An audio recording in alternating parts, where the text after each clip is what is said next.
होली की आत्मा। बचपन से शहर में रहने वाला मनोज इस साल होली की छुट्टियों में अपने गांव दुर्गापुर वापस आता है, जहां उसे देख पूरा गांव खुशी से झूम उठता है।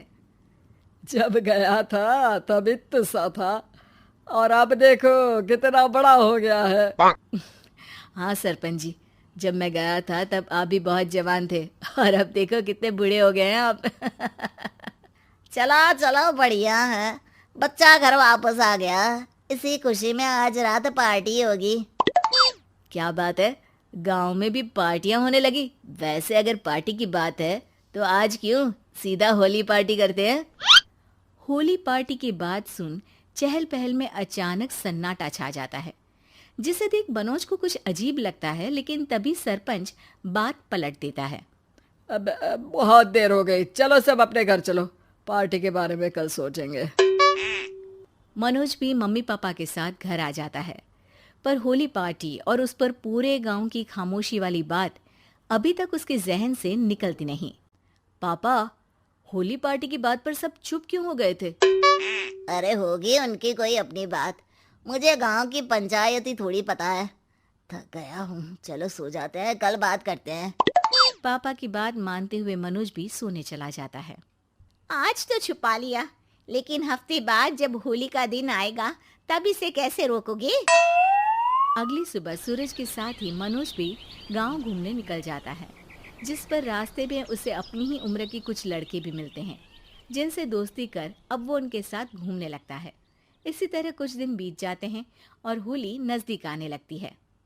दोस्तों, होली में 4 दिन ही बचे हैं, पर गांव में उसकी कोई तैयारियां क्यों नहीं दिख रही? क्योंकि यहाँ होली नहीं मनाई जाती। अरे पर ऐसा क्यों? वो राजा भूषण।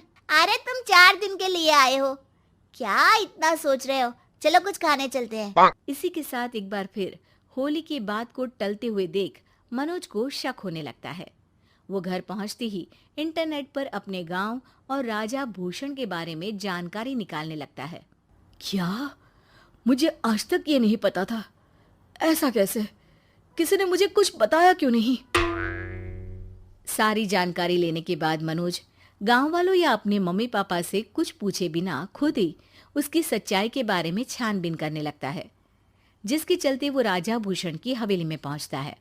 वाह, क्या हवेली है यार। पर क्या यहाँ सच में कोई भूत है? हेलो भूत जी, कोई है क्या?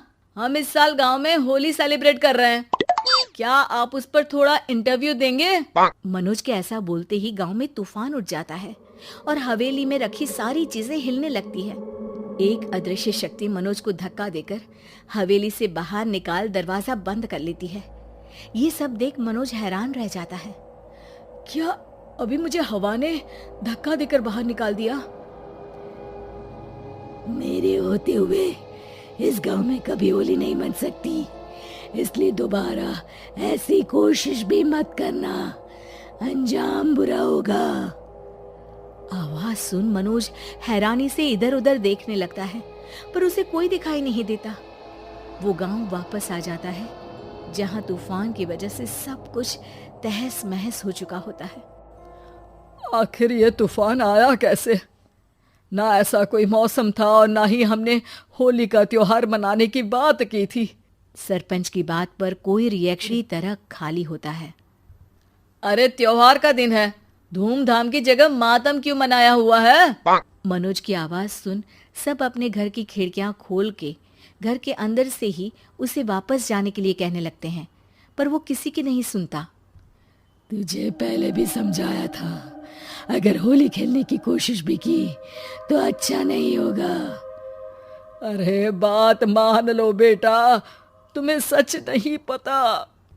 मुझे सब पता है। सालों पहले इस राजा ने एक अंधविश्वास फैलाया और आप लोग आज तक उसे मानते आ रहे हो। अरे बेटा, जब तुम पैदा भी नहीं हुए थे उससे भी बहुत पहले से इस गांव पर होली का श्राप है। अगर गांव में होली का त्योहार मनाया जाता है तो प्रलय आना पक्की बात होती है। राजा भूषण इस सब में नहीं मानते थे और त्योहार मनाने लगे, जिसके चलते होली वाले ही दिन पहले उनके बेटे की और फिर उनकी मृत्यु हो गई। तभी से गांव की रक्षा के लिए उनकी आत्मा उस हवेली में रह रही है। सबकी बातें सुन मनोज उलझन में पड़ जाता है। सोचना भी मत मनोज, अगर तुमने इस परंपरा को तोड़ने की कोशिश भी की तो उसका परिणाम इस गांव और गांव के लोगों के लिए अच्छा नहीं होगा। मुझे भी यकीन नहीं हो रहा कि आप लोग एक बेतुकी बात को मानकर सालों से रंगों के त्योहार को मातम की तरह मनाते आ रहे हो। मनोज किसी की कोई बात ना मानते हुए पूरे गांव में रंग बिखेर देता है, जिसके तुरंत बाद वहां तूफान के साथ बिजलियां गरजने लगती है। अचानक मौसम में ऐसा बदलाव देख जहां मनोज कंफ्यूजन में आ जाता है, वहीं गांव वाले डर से सहम जाते हैं।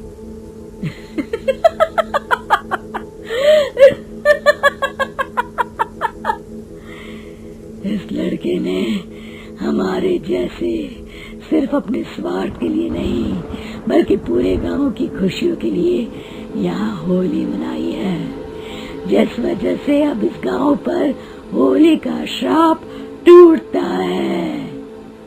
ऐसा बोलकर राजा का भूत वहां से गायब हो जाता है, जिसके बाद गांव के लोग धूमधाम से होली मनाते हैं।